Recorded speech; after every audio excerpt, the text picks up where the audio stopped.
Hello, my name is Christina Newman-Scott, and I am the president of BRIC in Brooklyn. Here at BRIC House, we are so excited to have the team from Creative Capital with us tonight, talking a little bit about their awards program. Why we're excited is because for 40 years, BRIC has been investing in artists across performing, visual, education, public programs, and so there's so much natural and organic synergy between what our organizations do. So without further ado, I'm going to turn it over to the stars of the evening, Mariana and the team here, to tell you more about this fantastic award program. And please do visit BRIC House when you can. Turn it over to you. Thank you so much. Thank we you are guys. thrilled to be with you live from BRIC House in Brooklyn, New York. We've been going all over the country talking about the Creative Capital Award, and we thought we'd take a moment tonight to go do a deeper dive into what the award is all about with two artists, a panelist, and somebody from our staff. I'm Mariana Schaefer, Director of Artist Initiatives at Creative Capital.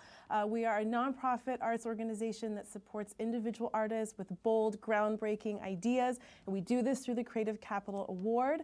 The application is up now, and the deadline is February 28th at 2 p.m. Eastern Time. So check it out on our website, www.creativecapital.org. If you have questions tonight, please ask those in our YouTube channel and also via Twitter @CreativeCap. So tonight, we're gonna just, again, have a conversation about our award, and I'll introduce you. So first we have Ken Seth Armstead, a Creative Capital awardee and visual artist. Robin Frohart, also a Creative Capital awardee and puppet artist and director.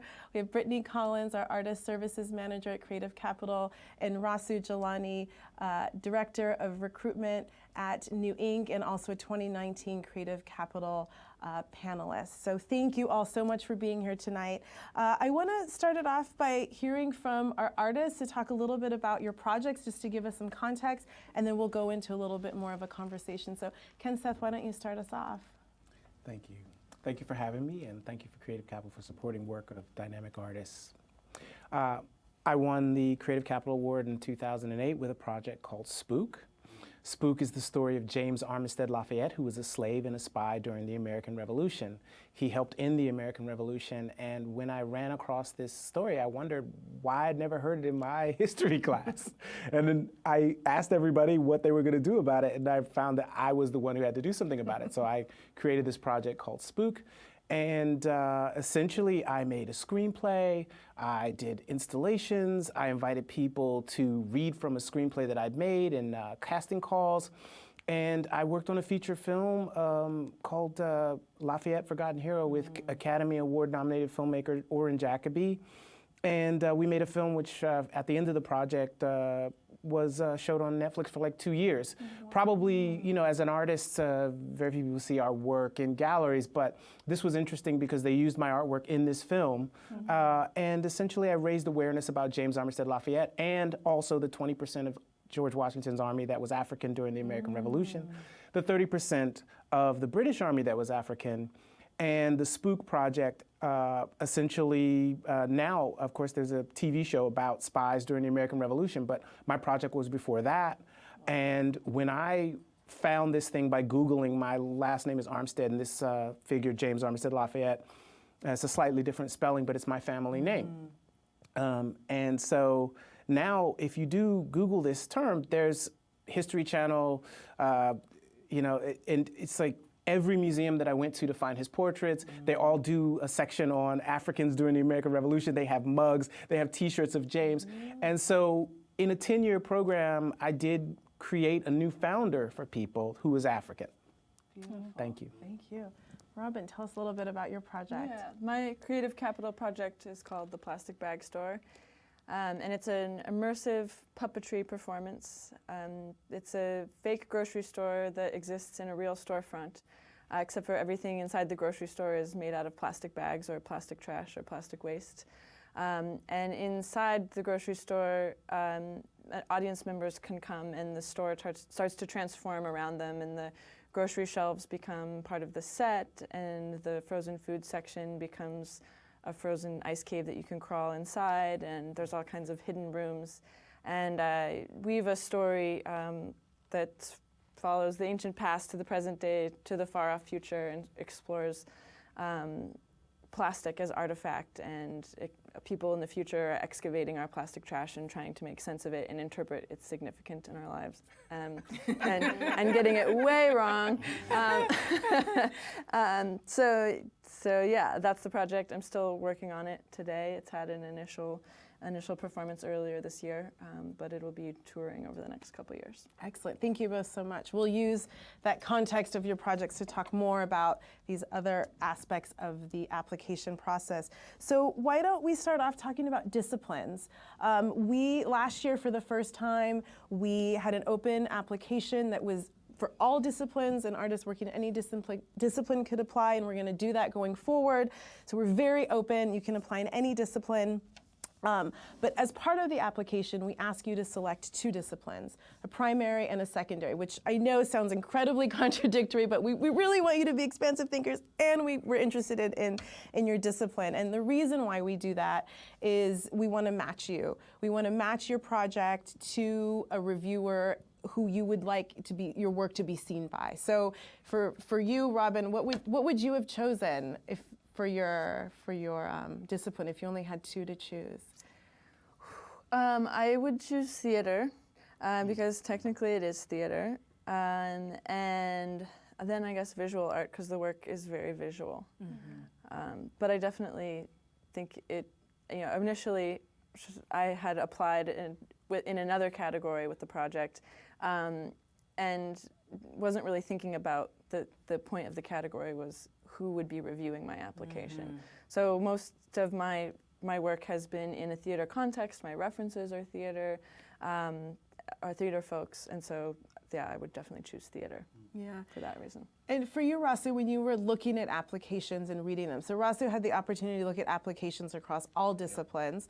How did that play out for you when you were looking at them? It just really talked about and kind of illustrated a trend of people who are breaking boundaries in terms of disciplines, and how are the grantors and funders really starting to adapt to how people are self-identifying as categories, but also kind of leaning into like some artists are category-less. Yes. So I think to the point of understanding who's on the panel and who's reading and who's kind of judging your application, it's probably best to kind of think through, what is my work? Where will my work land in the end? Would it land in the theater? Would it land in the gallery? Would it land in the festival? And that can help illustrate, like, okay, maybe I should apply strategically in this category, although, myself as an artist may not be in any of these categories or may blur lines. And I think there's a bit of a distinction between the artistic ego and the strategy of an application. And I think oftentimes at New Ink, we talk to our members about, kind of step away from your personal process and look at the objectivity of your application.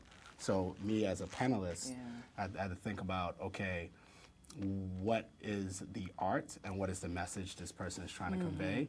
And sometimes, in the application, the words can kind of be a little convoluted or it can take you all over the place. Right. And it's the work sample that kind of grounds it, right? So the categories, we're in almost in a category-less epic, and it's kind of thinking about that. But at the same time, how are we adapting to people's self-identification? Absolutely, is really important. Absolutely. Yeah. Kenza, can you talk a little bit about how you first applied for the award and how you approached your discipline conundrum? Well, I think it's really important to note that I did not get Creative Capital on the first try, and it's no big deal if you don't. Yes, yes. And that I really felt strongly that it was a project that was bold and that Creative Capital would stand behind it. But the next round up, when I had first applied in visual art, the next round up, I had applied and I called it Double Take. So it's a story about a double agent spy who's African, so I called it Double Take.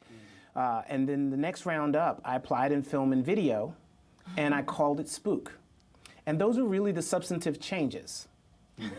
I had narrowed down a few of the things that I said that I wanted to do, but Spook is a triple entendre and was a unique name. Double Take had been used for multiple feature films and lots of art projects, and you could put a lot of things under the umbrella of Double Take. But once I got down to the term spook, it was about a spy. We call spies spooks. He's a spook. He's a spook. It's a term that they used in the 18th century to call black people. So it had multiple layers, and it clearly delineated what I was trying to do, and that it was in more than one wheelhouse. And this is never about, like, if I'm applying for something, it's never about my ego. Ego is not your amigo. So we're gonna tweet that one. Please tweet that out. Ego is not your amigo. I had to change the name, and so I changed it to Spook. And what was interesting to me is that the people afterwards, after I got the grant, one of the people who fought for my project, who was a film producer, said, I understood where this was going. And it's Effie Brown, and she fought for, she produced Rocket Science and a number of movies. But it was interesting because, you know, she's not somebody producing visual art, but she fought for this project, even though I had a background being a painter, because I had written a screenplay, because I had gone all in to make this art installation that was essentially had film elements, but was really never intended to be a film per se. Out of that group of people was interesting to me. Laura Protrus won in film and video. Tia and Carl Lesson won. There were like 3 Academy Award nominations and 1 win from that group. And then there was me, who had never written a screenplay, except that one in college. But it was like literally clear. But as a painter, I could see that there were filmic elements to this. And so that's, I think, instructive to people. If you want to work with an architect to make something that you wouldn't normally do, it's bigger than you. Creative Capital loves that big idea. And so along the way, over 10 years, I got all of these different iterations of help to make Spook real in all the different manifestations, and mostly in art galleries and museums. Interesting. And I never had to say that I was going to make a movie, but I had written a screenplay. I made a graphic novel, which most people make into movies now. At some point, you know, it's like it's still possible I could make a film, but it never really evolved into anything other than an artist exploring and getting into the history game and making it as if it had been part of making a feature film. Right. Interesting. Clear. So good. Very clear. Love it. Thank you for that. And Brittany, you are the person who really looks at this matchmaking process. So can you share a little bit about what goes through your mind when you're doing the matchmaking and what's important for people to remember? Yeah, we take these discipline selections very seriously. We spend, as you know, weeks reviewing, taking a closer look at all of these applications, you know, to make sure that they're meeting the eligibility requirements, but also, you know, to make sure that the disciplines that the applicant selected perhaps matches the content, the goal of what the applicant is trying to get across. And then, as you said earlier, it's important for us to stay mindful of what discipline or the form in which the applicant has selected the project to take shape, so that we can match that then with the reviewer. So in the same way that the applicants are asked to declare disciplines or describe the work, the final form of the project by these various up to 42 different disciplines that the applicants are able to select, we also share that same discipline list with our reviewers and have them make a selection of which applications, or in which disciplines rather, would they feel comfortable reviewing, so that we can ensure that they do have the proper eyes looking at the work and share this sense of you know, context that they can then lend to their review process, so that we can, you know, make sure that it's being seen by someone that actually shares an understanding of what it is that the applicant is trying to get across. And we do that throughout all 3 phases of the review process. It starts with 1 round, as you shared. The first round is opening or closing rather at the end of February. And then there's a round 2. About 20% of those folks are moved on to the next process, and 2 different reviewers are looking at the application. And if you make it all the way through to round 3, that's up to 10 to 13 different people that are looking at your application. And so we try to stay mindful of who is involved as part of that review process for the applicant, so that, you know, so like I said earlier, so that it's being seen by the appropriate person, but then also, you know, who knows what other opportunities these people looking at your application might have available to you, and we encourage them to reach out to these applicants after the review process, and we've seen that happen. Absolutely. Yeah. And I should add too, we really make a conscious effort to match people in your region also, so that you don't have necessarily somebody, if you're in Indiana, have somebody from New York looking at your work, or vice versa. So we really try and make an effort to get the right eyes on the work. So thank you for that. The next piece that people ask us about a lot, and we spend a lot of time talking about our work samples. So as Brittany mentioned, we have 3 rounds of the process. The first round, we ask for 1 work sample, and then the second round, we ask for 6 work samples, however you want to show the work samples. And then those 6 work samples go on to the final panel. And I like to think of an application as a process of storytelling, right? So the work sample and the project description, even the budget, should be part of a cohesive story and narrative. So in terms of work samples, I would just, put in my 2 cents about it. Reviewers are looking at a lot of applications, so I would make sure to avoid any introductions, fade-ins, title cards, any bells and whistles. Just take us right into the movement, right into the moment of what you're trying to express, whether it's film, written material, music, a visual component. Also, I would add, don't try and beat the system. So don't try and put multiple images on one image, because we want to see the power of your work in one image. And so, Russ, I'm curious from your perspective as a panelist and looking through all of these work samples. You had the opportunity to look at 6. What can you share in terms of what you experienced in terms of work samples and the process? For me, it was enlightening to realize, looking through a horde of applications. I was going to say the horde. But when you're trying to get through the application, and even with pacing yourself, you're reading a lot of sometimes jargon, right? So people who are used to writing grants and they use a lot of jargon, or you get a very fluffy language to describe something, or abstract language. Sometimes it helps to just jump to the work sample to kind of contextualize everything. And if your work sample is not good, it can really hurt you. If your work sample is not thoughtful or strategic in what you're trying to illustrate with your application, it could definitely damage your chances. So for me, there are very specific cases, which I won't name, they may be watching, where the work sample damaged their risk and damaged their chances of receiving the award. And it was a point of conversation at the table where, damn, I really like this project, but that work sample didn't do it for me, or I don't get it, right? On the flip side, there are applications that, because they were so out there in terms of either discipline or concept, where the work sample just brought it all together. It's like, I see where they're going, right? I see exactly where they're going. This makes sense.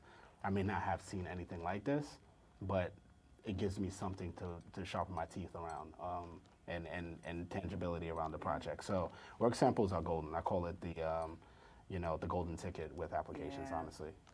And I think that's a really good point, this cohesiveness. I think we saw too, where the writing was amazing. Oh my gosh, I love this project. And then, but the work sample, it doesn't match. So thinking about how the 2 match, going back to the storytelling.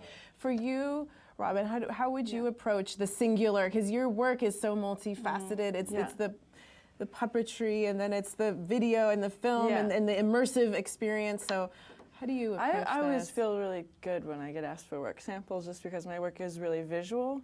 And I think that a lot of times, I haven't been a panelist, but I imagine that a lot of theater applications are, well, the problem with theater like work samples is you're watching a video of theater. So it's like you're never watching theater, and that's not theater. You could watch a film, you can look at a work of art, but like watching a video of theater, it's never good. It's like never get the experience. So that part always feels really, really scary. But I try to send a lot of stills for that reason, because a lot of my stuff is fabricated and made. And then I just try to really, when I make work, I like prioritize documentation above anything.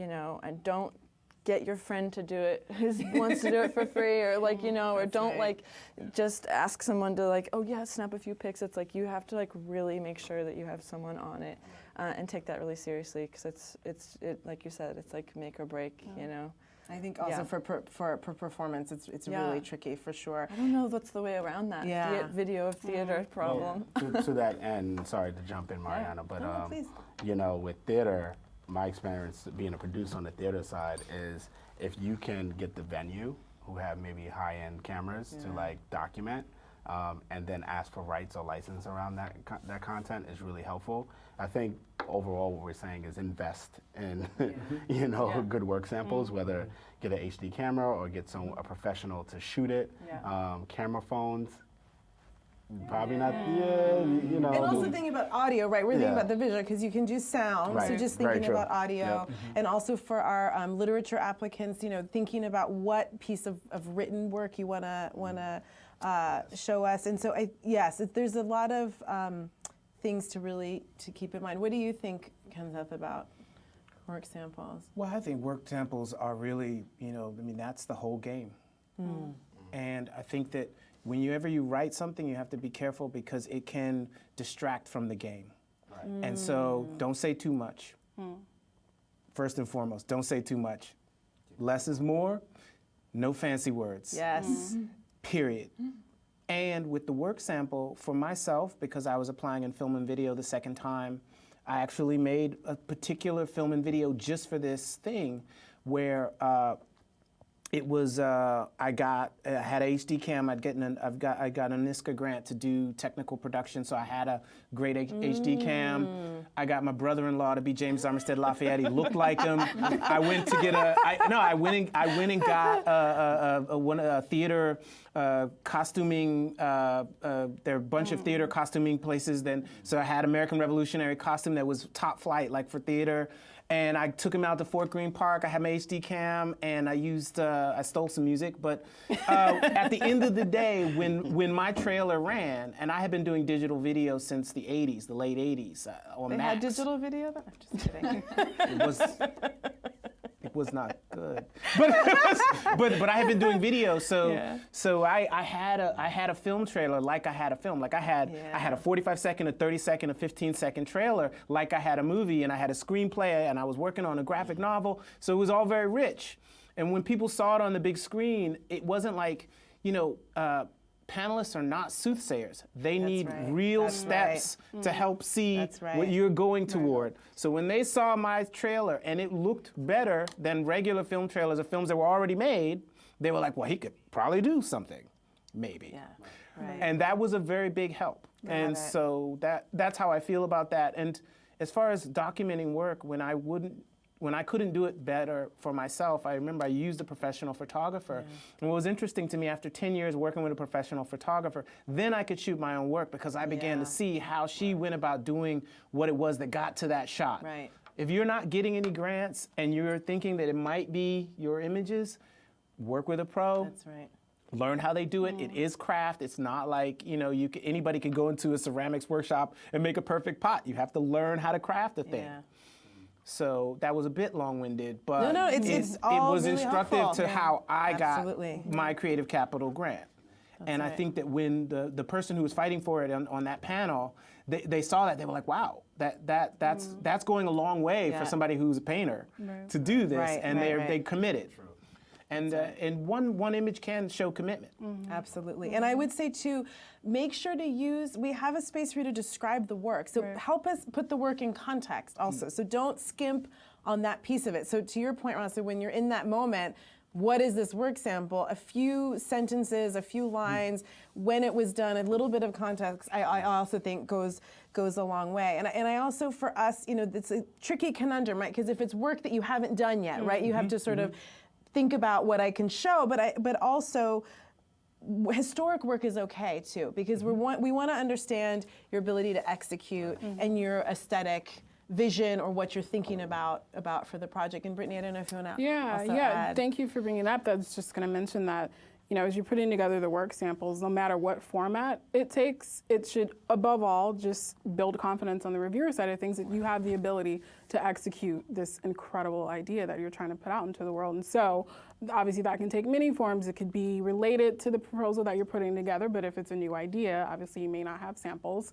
to illustrate that, so pull from previous work. And then also just to add something on the topic of writing or using that description space to talk about the sample. If you're using a video, for example, that might be a little lengthy, put some timestamps in there so that the reviewers know exactly what to look at. That is reminding me of something really technical to remind everybody of. If you are giving us a link that has a password. I cannot tell you how many work samples have passwords that were dead. And if it's dead, it's dead. Or password protected. Password protected. So think about if you want your work to be password protected, and if you're creating a password, do something simple, not the red, rainbow, yellow, just super simple, so that there's because things are lost in translation. If I have to try and figure out what the password is, you've lost me.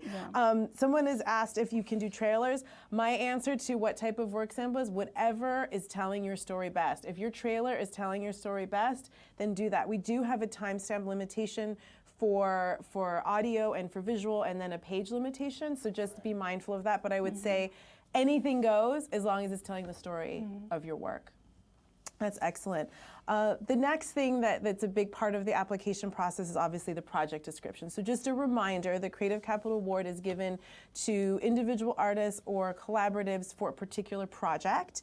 And so for me, the biggest piece about describing your work and your project is this notion of why you, why now? Why is this project happening at this moment, and why are you the best person to tell this story in this moment? Because as we know, there's a lot of great stories and a lot of people telling similar stories, but what is it about you that makes it resonant, and what is it about where you are in your career and your trajectory as an artist that make this project really critical? Because, and I think you can speak to this too, little Rasu, is that a big part of what happens in panel and when we're looking at what we tell reviewers to look at is this a catalytic moment for this artist or for this collaborative? And what is it in particular about this moment that's important for them? And so you should really think through this piece about why you know, but also to, I think your point, keep it simple, jargon-free. And actually, I'm gonna go ahead and ask you to share with us your quick fix for how to do project descriptions. I think with project descriptions, I always use grandma rules.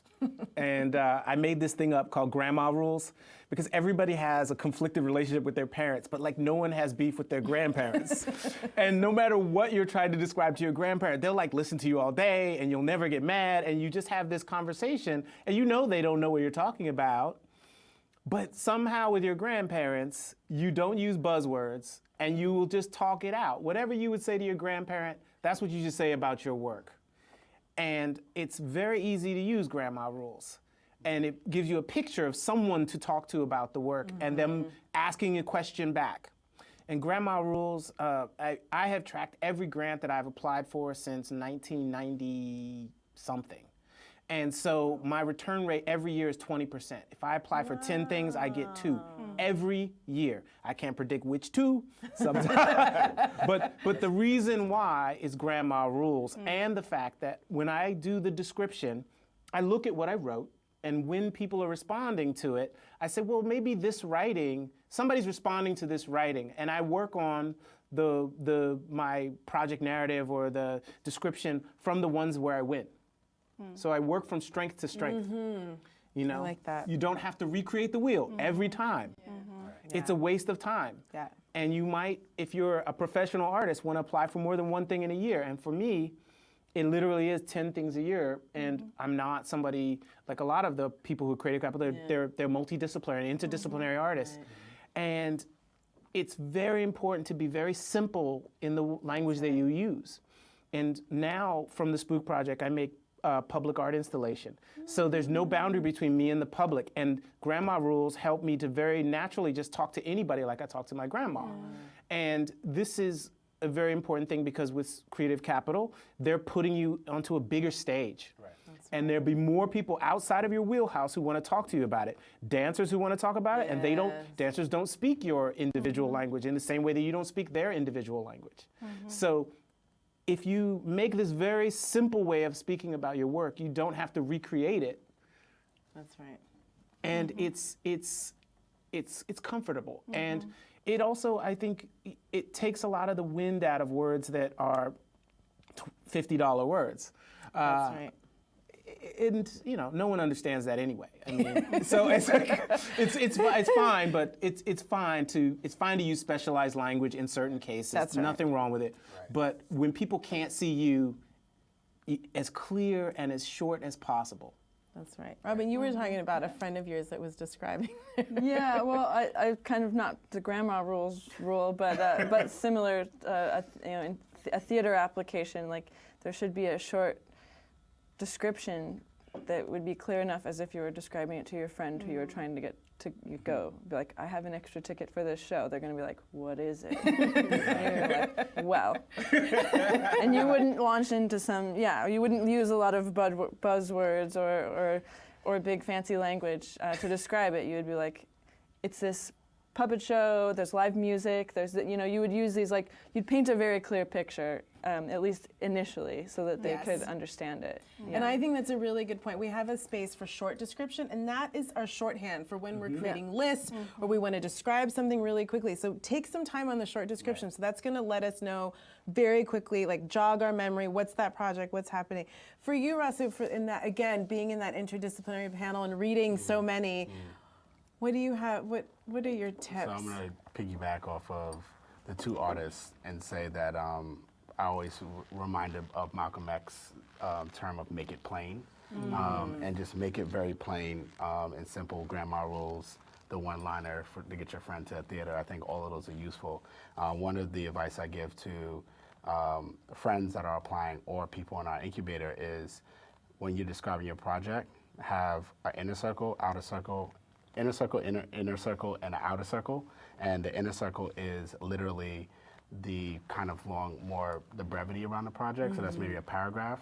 The outer inner circle is like maybe 2 lines, and the outer circle is literally a one-liner, right? So if you're in an elevator and you have 1 floor to tell a person what you're doing, boom, got it. Now if you got a couple more floors, that's the inner outer circle. And if you have from ground floor to penthouse, you're stuck together. You probably have the inner circle conversation. And those are the things that is also to think about in terms of, levels of engagement. Like if you're at a networking event, you probably have 1 line to capture someone's attention. So you have 1 line, boom, okay, that's cool, walk away, right?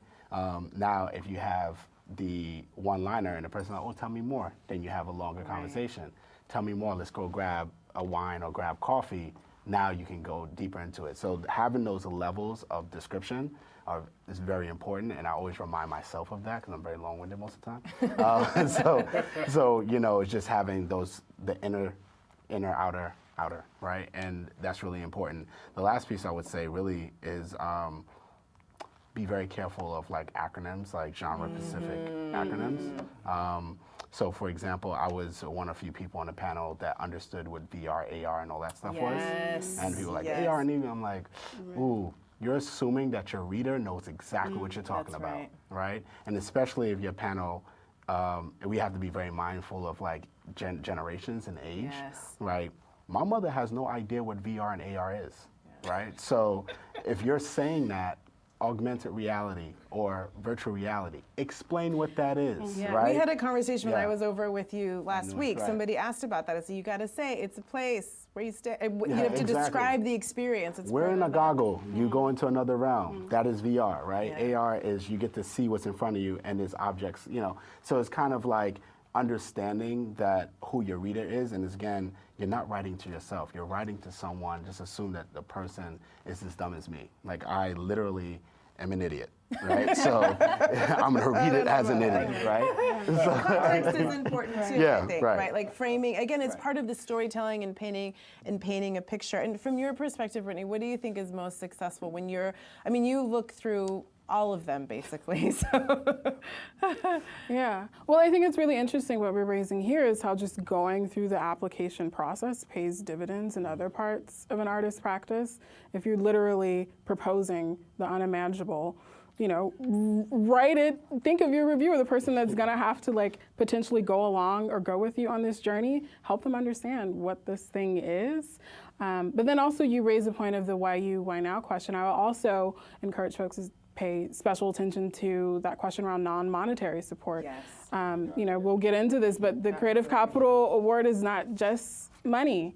We'll be with you for years, even after your project is premiered, however you want to define that moment. And so, we're interested in people that are equally as interested in engaging and being participant in that, upwards of 10-year process with us, relationship really with us. And so, you know, if an applicant can speak to what that relationship might look like and how they might be interested in taking advantage of some of these non-monetary services, the advisory services that we make available, the annual convenings that we make available throughout the year, that's equally as important to, you know, articulate throughout your project. It's important to like articulate the specifics like in that. Yeah, go through our website. Right. We have all of this information available through our website. So do your research, click on that resources tab of our website. We have a whole section about the artist retreat, talk about that. If you have people that you can already name that you might want to be in conversation with, prior awardees, talk about who those people might be.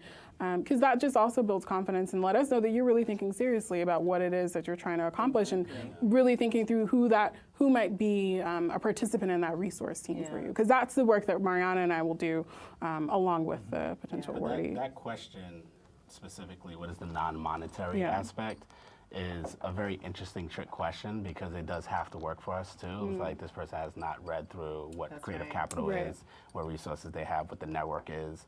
So if you're like, I just need money, right? Look, That's not okay, gonna cool. work. That's Yeah, right. you I know. think for some that was definitely a make or break moment. And I think too, again, I don't know if we said this enough, or I always like to, you have to be authentic, right? If you don't want the, like if you just want the money, that's totally fine. This maybe isn't the right thing for you.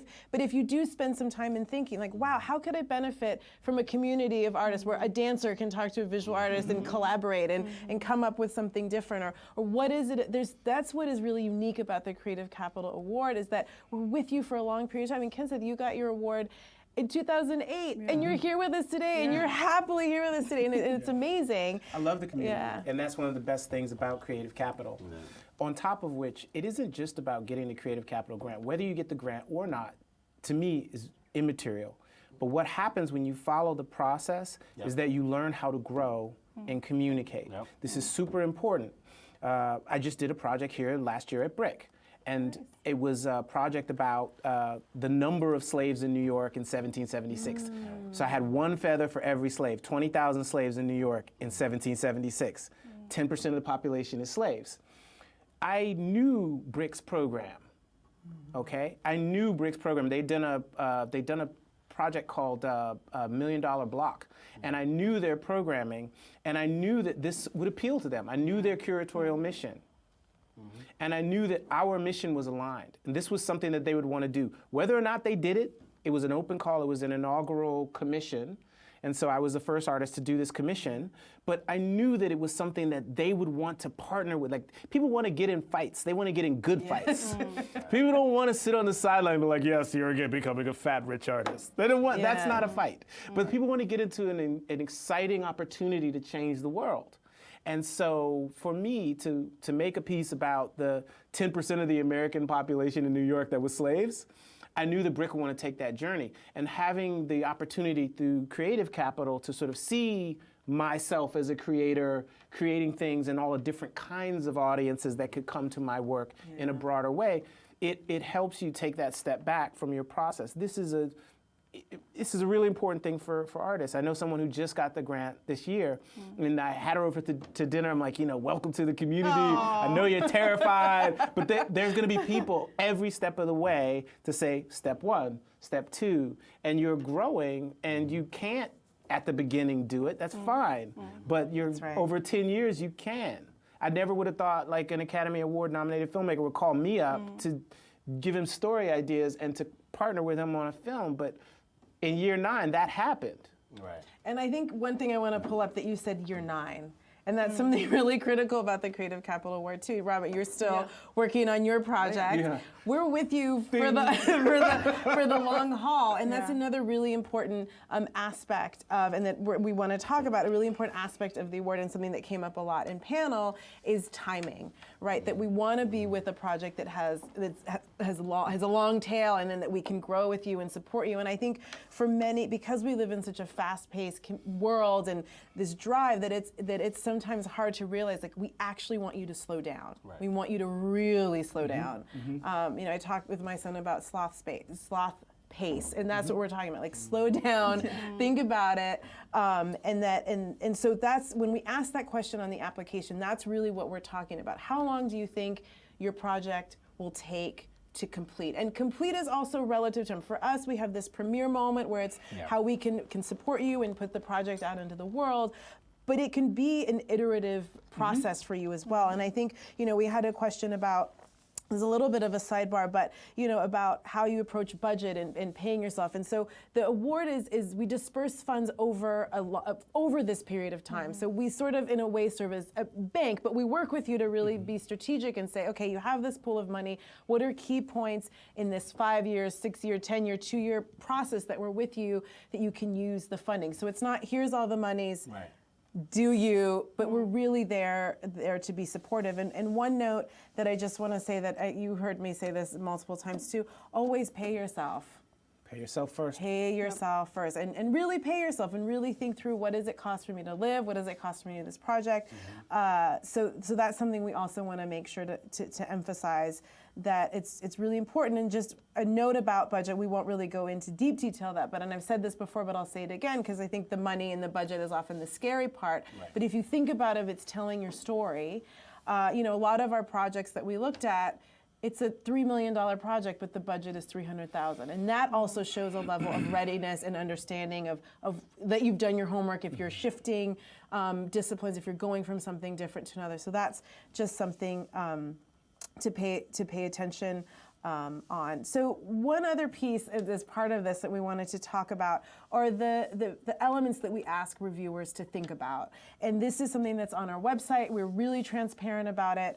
And those key elements are the idea, what's the artistic strength, vision, and originality of your project, what's the impact, what's the potential impact of your project. And we're not necessarily talking about social impact, although a lot of our projects do that, but what effect do you want to have in a particular place, space, with a particular group of people, just being really articulate about explaining what that is. And again, back to this question around capacity, do you have the appropriate capabilities to execute the project? And this is tricky because we also love artists who are pivoting, who are in one discipline and moving to something different. So in that sense, you just want to show, wow, I've done this thing over here, and here's how these skills are going to help me do this thing over here.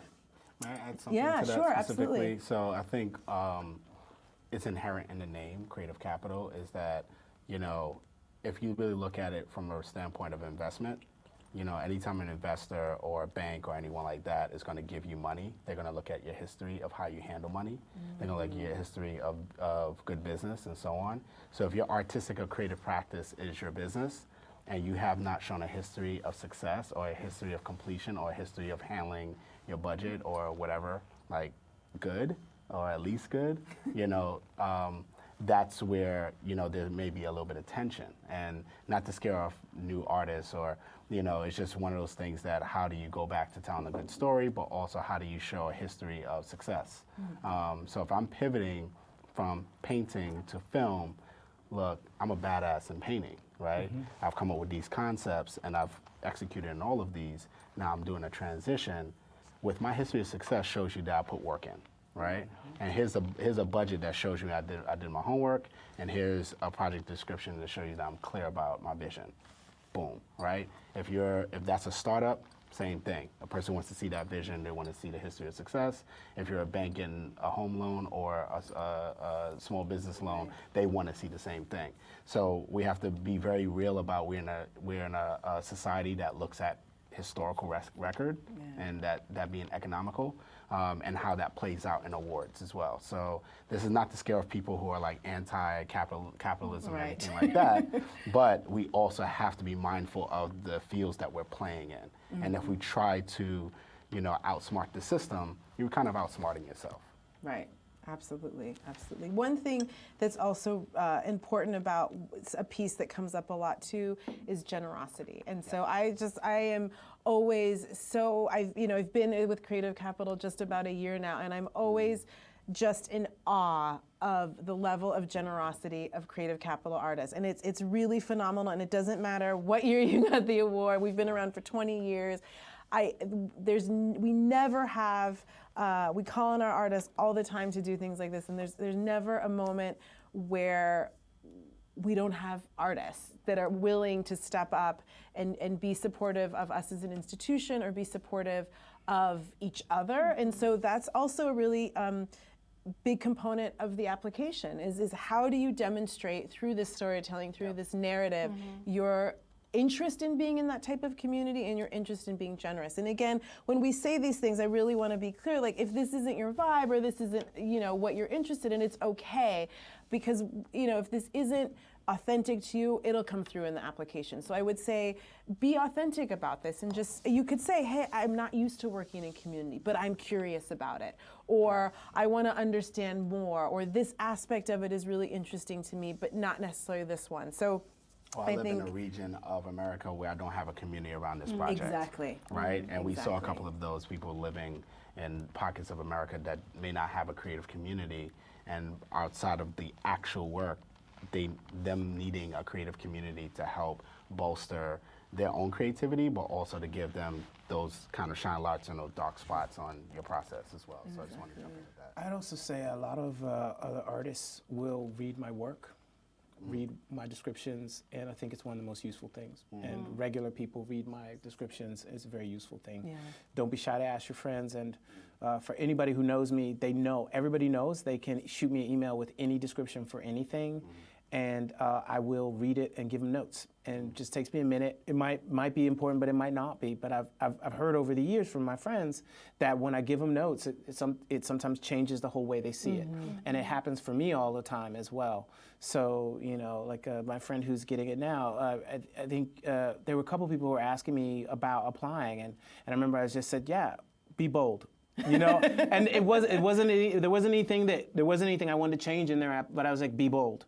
And this is a really important thing. I think from top to bottom, the institution is really interesting. And funnily enough, Ronald Feldman, who's worked with Creative Capital from the beginning, gave me my first job in New York. Wow. And he still remembers me. I mean, I never ruined any art, and I lifted it and carried it across well. But he still remembered me from like carrying art like 27 years ago. Like it's like top to bottom, the institution is one where people are generous and they're interested in the people who are doing this work. And without that, you don't have a vibrant arts community. But I think that really it is about, for me anyways, I do make myself available. Anybody who knows me, send me email from my website. Anybody who sends me anything from my email, I will read your proposal. It's not a big deal. I mean, it's like, you send me a paragraph, I'll read it and send you, I'll be like, but sometimes, it can Don't be. send it the night before. It's My gosh. No, don't do Robin, that. you hit on the most important thing I like to talk about. Prepare. Thank you for that. We cannot finish without saying this. Please submit your applications early. Please, early. And early means like a week before. So really and truly, we broke the internet last time. So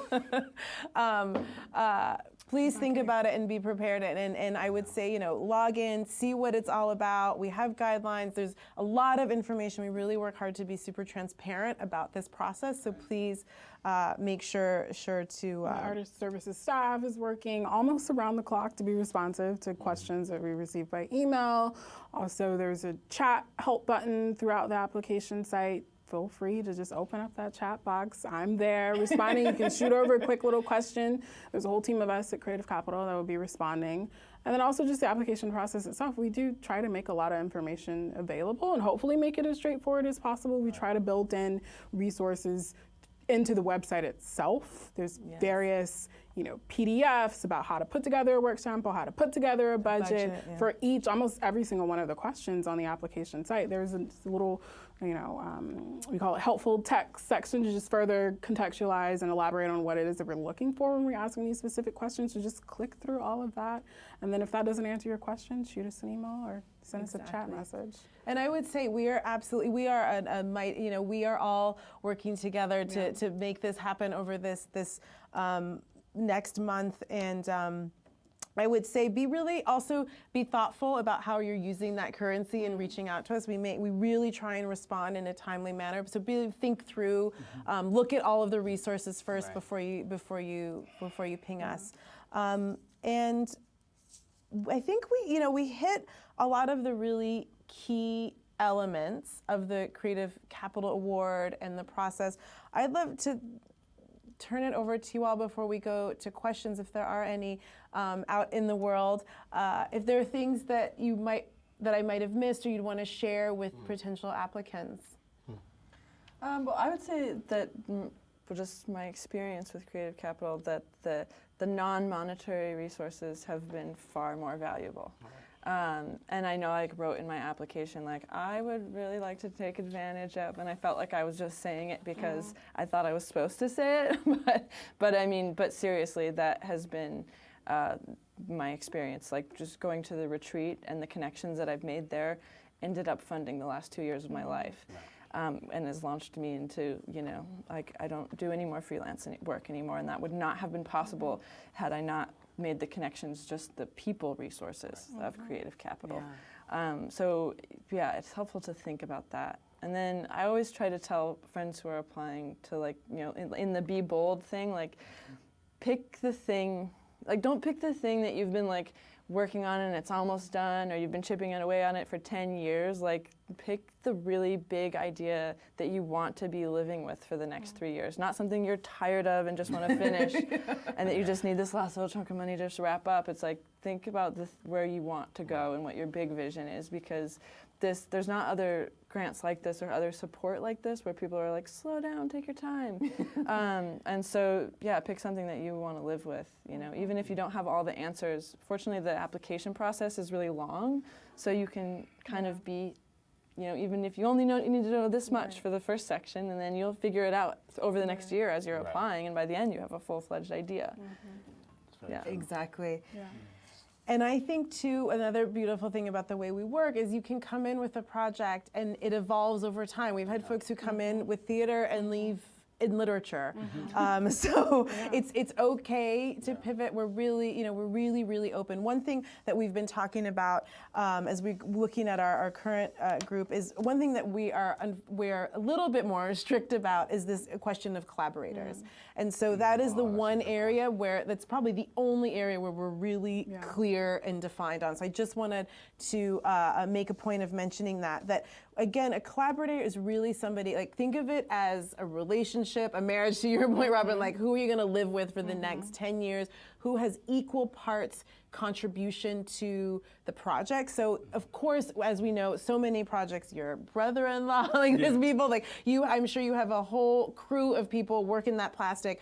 Those are people who are part of the project and part of the essence of making it happen. For us, they're not really a collaborator. And the reason why I bring this up is that once you apply, you cannot change. So if you apply as an individual and you get it and you say, but my best friend really helped me, the award is for you, right? Similarly, if you apply as a collaborative and you decide, well, actually, I'm not so much interested in working with this person, it's a little bit tricky for us. So that's the one point that I would want folks to, and I think in any collaboration, any relationship, you want to go in with clear expectations and clear understanding of how you're going to manage the funds and how you're going to manage the process. One point that I want to remind everybody about, the application is open now, and the deadline is February 28th at 2 p.m.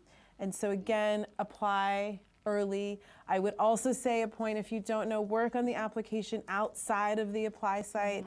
Even though there's a save and continue button, we highly recommend working on it outside of the system. You never know what could happen, blackout, other things. And then put your work into the system. And these are sort of the little details and tricks that we hope can be helpful. So does anyone else want to offer any other I'd say tips? two things. This process is not hard. People need to remember that you take it step by step and slowly, and you're learning how to grow. So if you're applying for something that's new, if you're making a budget, do a little research on all the things that go into the budget so that it feels, the more actual labor you put into it, the more real it'll be. Yeah. So, instead of thinking about it as, it's not some murky thing, everything that you put into it should be something that you've touched with your hands in this way, or your mind. So that makes it really easy, really simple. I want to do a parade of dogs. Where will I get a dog wrangler? What are their hours? What do dog wranglers, like, how many dogs? Processes for dogs? And who does? So so you're learning every little step about that, And about collaboration, I mean, I think, like Heather Hart has Black Lunch Table, which is a very, it's so separate from the way that she does the rest of her practice as a sculptor. It really does, work with her, and I can't remember her collaborator's name. Gina Right, Valentine. I'm sorry. I've only met her once, in fairness. And because it's so separate from the practice, it really does clearly speak to, it's collaborative, and it works collaboratively, and it's distinct. And I think that if you're really the sole author and you have other people, then it's really clear. And then people, every time you present people with something that seems to be off of what your core is, then you're further away from getting what you want. So you won't get the grant because they go, well, but this seems like this person should author it by themselves. And then you're like, oh, you're not getting it for a silly reason. Right. So with Black Lunch Table, you can see it's not her process. This is a process that's separate. So it functions, it works, and it has a distinct stand on its own meaning. And I think that that's really clear. And I just think that as much as I can emphasize using simple language, being very generous with yourself, asking for help when you need it, and then it will, if we can't all get everything, but the process will help you to, even going through the process of asking yourself these questions for the Creative Capital Grant will help you get other grants. I think you will be a more focused artist. And I think what you're saying is really important, that if you don't get it, apply again. Yes. And apply again. And apply again. And apply again. I got Because my fourth time. I think. Fourth, okay. Yeah, that's awesome. That's what I'm talking about.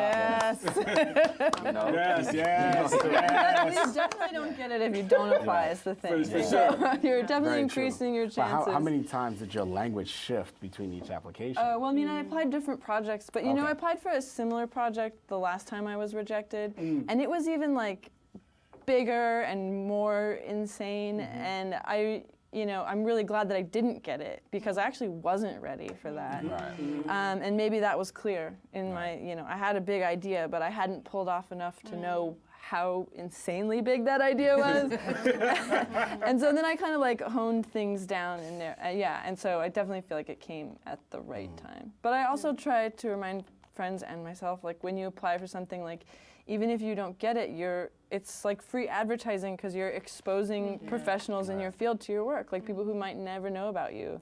They get to just read all about it. You get to have their eyes and ears for a little bit. And you never know who's in the room and say, I want to see that done, Yes. or although that project is not getting awarded, we'll ask the team, like, can I reach out to this person to see I think that it? happened a couple of times. Yeah.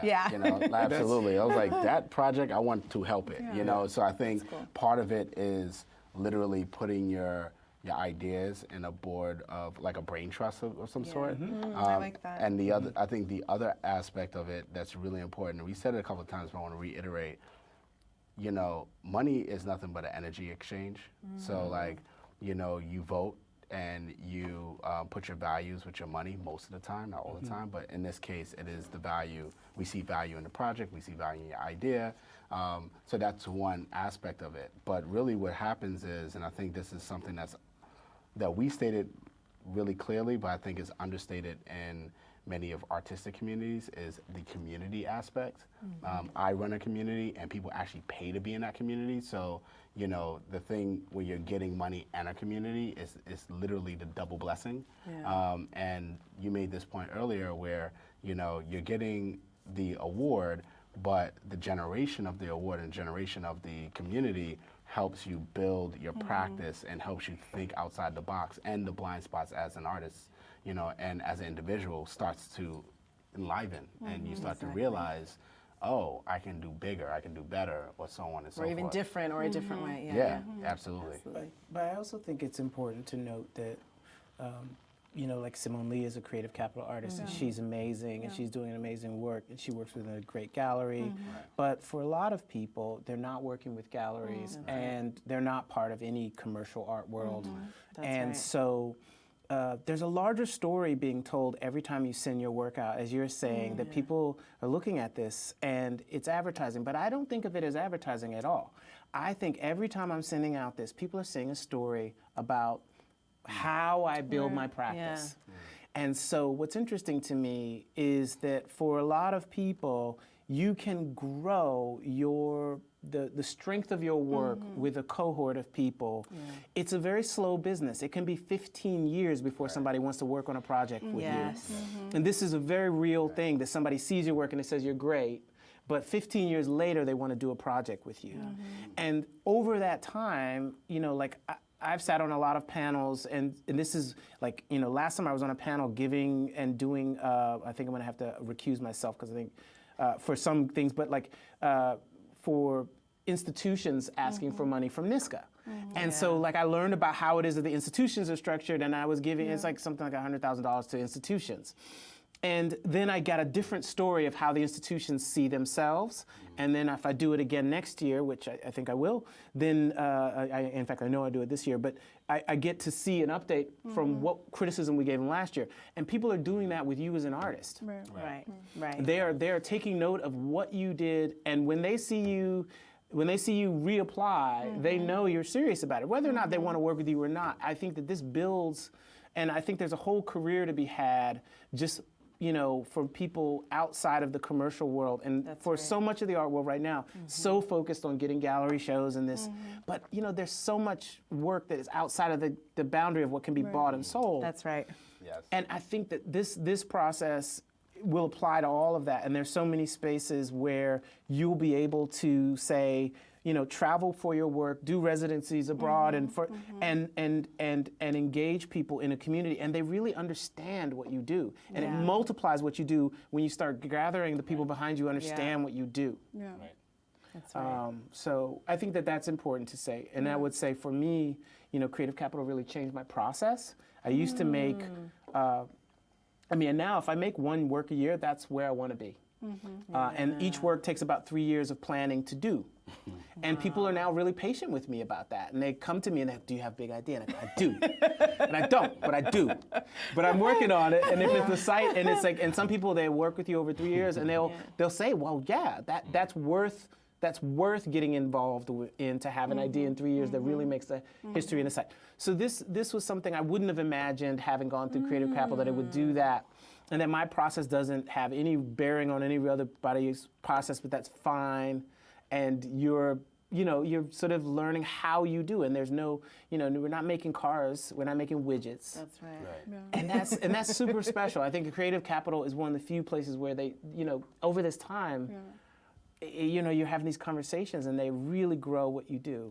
And I think, you know, you're in year 3, and by like 7 years from now, you're gonna be like in a completely different place. But I'll probably still be making plastic. But you said earlier that my application said that I was gonna be completed by 2017. And I don't think I even started in 2017. But I don't know, I think maybe that was, I think I felt like I had to be like, oh, look, I have a plan. It's totally going to do it, and then I'm going to do this, and I'm like, and then like I was trying to impress you guys with my speed and agility or something. But then I remember, after getting it, and then I was like, okay, now I have the Creative Capital grant. Now I got to put this show up. I got to do the thing. And I just remember being at a meeting at Creative Capital and being like, why? What's the hurry? Like, I was like, but because I have to put a thing in the world. Like, no, who says? You know, and the allowing it to really like slow and grow, like you know, it's like it just like picked up more momentum by being slow. Yeah, I mean, I worked with an artist Grisha Coleman, who received the Creative Capital grant, I think in 2007, 2008, a while ago. Maybe she's your class year, I'm not sure. And she was still working on a project she had the Creative Capital grant on. She's gotten other grants, she toured it and everything. She was like, but it's still not done. Like she still had this thing that she knew, like we're like, it looks done to me. She's like, nope, it's still not done. I find that a lot of artists, it's like their baby. I think it was with Marissa John, we were talking, she's like, no.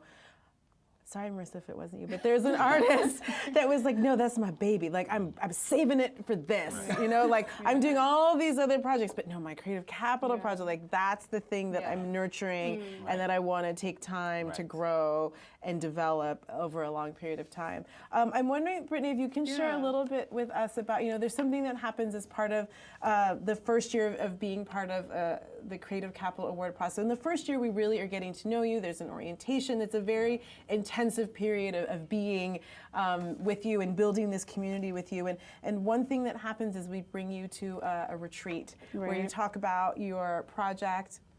You get 7 minutes to talk about your project, but also ask the audience for what you need. And so I wonder if you can talk a little bit about how the retreat works. I think people are curious about what that moment is. You might learn about it later this year firsthand. But yeah, we also try to build in or help prepare the applicant think through what that first year might look like by asking quite explicitly on the application about their projected completion date, because if your proposed premiere date might fall before when we're planning to have this retreat, we might encourage you to maybe think of applying with a different project, because if your work or the project that you're hoping to bring forth is going to be ready to share with the world perhaps too soon, you won't be able to take advantage of these opportunities and the connections that are going to be made available to you at the Artist Retreat, which is where we bring in our 2 most recent award classes to give a 7 to 5 minute presentation on their Creative Capital project and adding at the end very plainly what it is that they need to this audience of what we call resource professionals, field experts from the wider arts community. These are like curators, film festival programmers, agents, gallerists,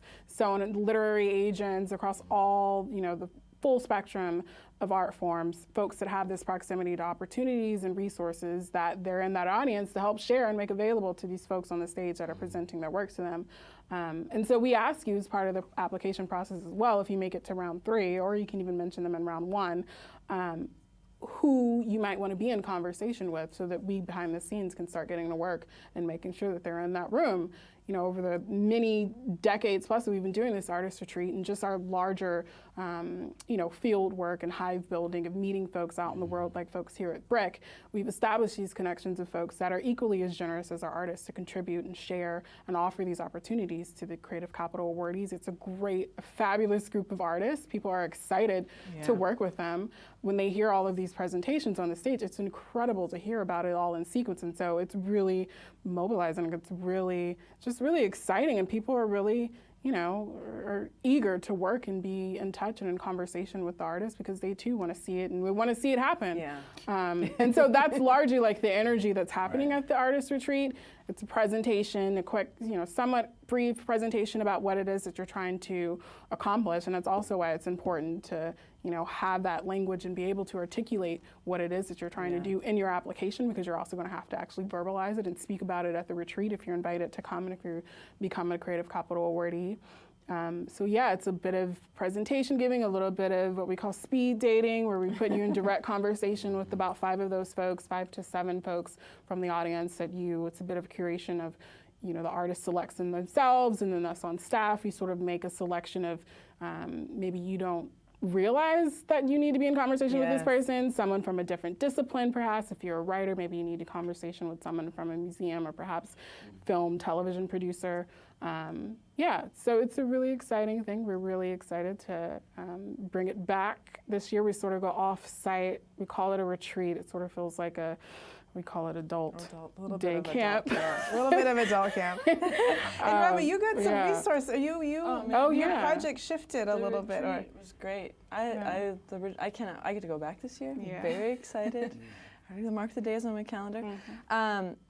But I was terrified because you have to speak about your project in front of so many people. But you get to spend like 3 days just watching presentation after presentation, and each one is just more amazing than the next. And it's people that you've met like in meetings and rooms, and you hear a sentence about what their art, but then you sit and watch their presentation, and you're like, what? You're amazing. And then I made a lot of really good connections there. People who I was placed next to that I didn't need to know, that I didn't know that I needed to know, but I got a 2-year-long fellowship out of it, and the presentation of my show, and then some other future possibilities that I don't want to jinx quite yet. And so it was just amazing, because I don't know where else you get to have access to all these people and where everyone's there for the same thing. It's not just like, oh, I need to talk to that person, but Or at the grocery store where someone's birthday party may not be appropriate. It's like, Yeah. it's all It's set all up. So you set can be up, like, yeah. oh, guess what? I'm so-and-so, I did this, and you do this, and I need this. And it's like, it's kind of nice to have it all out in the open like that. Even though it can be really intimidating, it's such an amazing resource. Yeah. Excellent. Thank you all. I think we're going to try and work out some questions through the magic of technology. So if you're out there and you have questions about the process or about the award, please do so in the YouTube chat section or on Twitter at CreativeCap. We have some folks behind the scenes helping us identify So we have a question about how many awards are given each year. Right now, it's about 50 awards are given each year. And remind folks, if you didn't know, last year we had about 5,000 applications. So it is a very competitive process, and it's for us it's tricky business because it just illustrates the need. And I think but as much as we've talked about how going through the process is really beneficial in terms of getting a grip or a handle of what your project, I think it's also, and we want you to apply regularly, we also want you to not what I call do a Hail Mary, right? Like really be ready to commit the time and energy, effort, and do it in an authentic way instead of like, what the heck, let me do it, right? So just being really thoughtful about Of awards. yeah. Clearly. Yeah, we'd like to shift those odds a little bit, or have more folks join us in funding artists in this way. But not elitist in any way. Yeah. Yeah, And that's this is un-Harvard-like. Yeah, it's Maybe un-Harvard-like in that way. Maybe Howard. Yeah. That's elitist in another way. Howard was by my grandma's house. Etta Miller lived on Kenyon Street, and that's just above Howard University. That's another story. So but I think this whole thing about only 50 people get it. It's not about the 50 that get it or don't get it. I mean, it's just a much broader thing, and essentially you are helping people to see their process in a different way, and I think that has such value. Right. Yeah. You're educating the field. Oh yeah, Yeah. as they do this. Right. Whether or not you get it, I just think that is beside the point. And I think that whether or not you get this, there's other grants that you will get through having got this, because this process is so thorough in making you see how you do. Yeah. Yeah. So. We have another question about, we have a section on the application about references. And so the piece about that's, references, I would say, if you know former Creative Capital, or we're not former Creative Capital awardees, if you know folks who've been a part of it. But I would also say if your project has a really, as a community connection, or you're working with a particular community or particular place, in your dog analogy, you might want to get a letter of reference from whatever the Federation of Dog Walkers or whatever the thing is. Like that's part of the storytelling. We want to know that you've also made a commitment to be thoughtful about how you're entering community and who you're doing the work with. So if there's a component for that, I think it's important to make sure that reference is there. We don't actually call for letters, for example. It's there, and Brittany, maybe you can speak to, it's more as a reference point. We're not asking you to do letters, which can be really tedious sometimes as part of projects. In the past. Perhaps we may have asked for full letters in the past, but we've made a shift in recent years where applicants only just have to provide contact details. And they're only really contacted in the event that a reviewer might need some extra information to just further contextualize what it is that the applicant is trying to accomplish, or just needing some background on who this person is, to just provide, a character reference perhaps.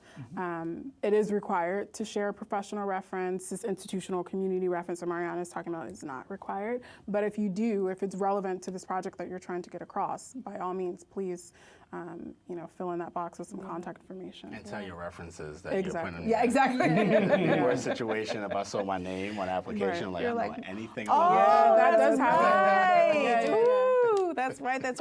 We had a question, which I think is a really good question about, do degrees matter? And I would say no, because we have a section where you can talk about sort of your influences and so that piece for us is not an issue. We're going back to this bold innovation, and however you want to just, you don't have to be trained. I want to say two things. First, about references, I remember because I wanted to do this project and it had been visual arts and it was moving to film and in the filmic way, but I was never going to make the film. I got, Charlotta Kotick at the Brooklyn Museum, who at the time, she didn't know me. But they were doing this project for the Brooklyn artists who worked in Brooklyn. And I wrote them a letter, and I'm like, I'm sure you guys want to do a studio visit. I do work in Brooklyn. And they did not want to do a studio visit. But they were so, like, they just liked that I had sent them a letter saying that I would be of worth to check out. They're like, but we will if you send us a tape.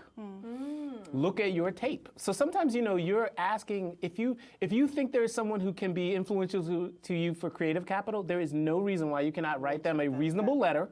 I was just literally like, I think you guys will want to see my studio. And they were like, we do not. But we will look at your tape. But when they looked at the tape, then they said, yeah, you can be in this show about artists working in Brooklyn. And it was the only show they've ever done about artists working in Brooklyn. But then after that, I had built this contentious relationship with this curator, and I told her that she discriminated against people in video because painters get 100% of the time in the gallery. But just having a principled conversation with this person, she recommended me for everything. To this day, she'll just be like, I will recommend you. Because I didn't say her that my work it wasn't about me, it was just a principled conversation about and we just had this conversation, and it's still ongoing. Right. So, and then with the other person I think I used was Barbara London, who was in media at MoMA. She's now since retired from MoMA.